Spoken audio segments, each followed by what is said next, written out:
1 kg chicken வச்சுருக்காங்க ஒரு பாத்திரத்தில். இப்போ அதில் வந்து 1 டேபிள் ஸ்பூன் இஞ்சி பூண்டு பேஸ்ட்டு சேர்த்துக்கலாம். கூடவே மிளகாத்தூள் வந்து 2 டேபிள் ஸ்பூன் சேர்த்துக்கலாம்.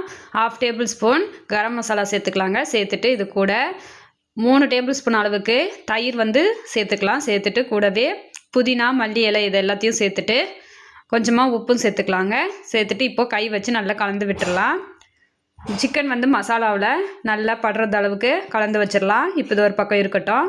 இன்னொரு பக்கம் பிரியாணி செய்கிறதுக்காக ஒரு பேன் எடுத்து வச்சுக்கோங்க. அதில் பட்டை கிராம்பு ஏலக்காய் மராத்தி மொக்கு அன்னாசி பூவு மிளகு சீரகம் இது எல்லாத்தையும் சேர்த்து வறுத்து எடுத்துக்கலாங்க. வறுத்துட்டு பவுடர் பண்ணி வச்சுக்கோங்க. இப்போ ஸ்டவ் ஆன் பண்ணிட்டு குக்கரில் பிரியாணி செய்ய போகிறோம். குக்கரை சூடுபடுத்திட்டு எண்ணெய் நெய் இது ரெண்டுத்தையும் ஊற்றிட்டு பட்டை கிராம்பு பிரிஞ்சி இலை இது எல்லாத்தையும் சேர்த்துட்டு கூடவே வெங்காயமும் சேர்த்து வெங்காயம் வந்து பொன்னிறம் ஆகிற வரைக்கும் வதக்கி எடுத்துக்கலாங்க. பச்சை மிளகாய் 2 இடித்து வச்சுருக்கேன், அதையும் சேர்த்துக்கலாம். சேர்த்துட்டு கூடவே கொத்தமல்லி புதினாவை சேர்த்து வதக்கி விட்டுட்டு இப்போ தக்காளியும் சேர்த்து வதக்கிக்கலாங்க. தக்காளி வதங்கிறதுக்காக கொஞ்சமாக உப்பு சேர்த்துக்கலாம். சேர்த்துட்டு இப்போ வதக்கி விட்டுடலாம். தக்காளி வந்து நல்லா வதங்கி வந்ததுக்கப்புறமா 1/4 டேபிள் ஸ்பூன் மஞ்சத்தூள் சேர்த்துக்கலாங்க. மிளகாத்தூள் வந்து 2 டேபிள் ஸ்பூன் சேர்த்துக்கலாம்.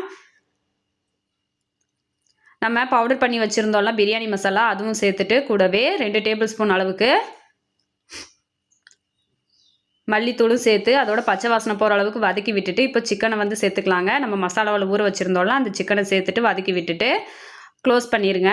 இது ஒரு 2 நிமிஷம் அப்படியே வந்து வேகட்டும். வெந்ததுக்கு அப்புறமா கலந்து விட்டுட்டு இப்போ இதில் வந்துட்டு நம்ம அரிசியை வந்து சேர்த்துக்கலாங்க.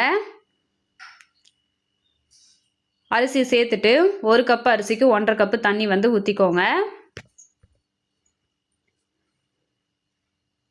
இப்போ தண்ணியை ஊற்றிட்டு ஒரு தடவை நம்ம கலந்து விட்டுறலாம். கலந்து விட்டுட்டு லெமன் வந்து 1/2 லெமன் வந்து பிழிஞ்சு விட்டுக்கலாங்க. லெமன் பிழிஞ்சு விட்டுட்டு இப்போ இது கூட 1 டேபிள் ஸ்பூன் நெய் வந்து சேர்த்துக்கலாம். சேர்த்துட்டு குக்கர் லிட்டு வந்து க்ளோஸ் பண்ணிடலாங்க. க்ளோஸ் பண்ணிவிட்டு மீடியம் ஃப்ளேமில் ஒரு 2 விசில் விட்டு எடுத்தோன்னா ரொம்பவே சூப்பரான சிக்கன் பிரியாணி வந்து ரெடி ஆகிடும். ப்ரெஷர் எல்லாம் தானாக ரிலீஸ் ஆனதுக்கப்புறமா ஓப்பன் பண்ணிக்கலாம். ரொம்ப சிம்பிளாக ஈஸியாக செஞ்சு முடிச்சிடலாம். கண்டிப்பாக நீங்களும் இதே மாதிரி ட்ரை பண்ணி பார்த்துட்டு மறக்காமல் லைக் பண்ணி சப்ஸ்கிரைப் பண்ணிக்கோங்க.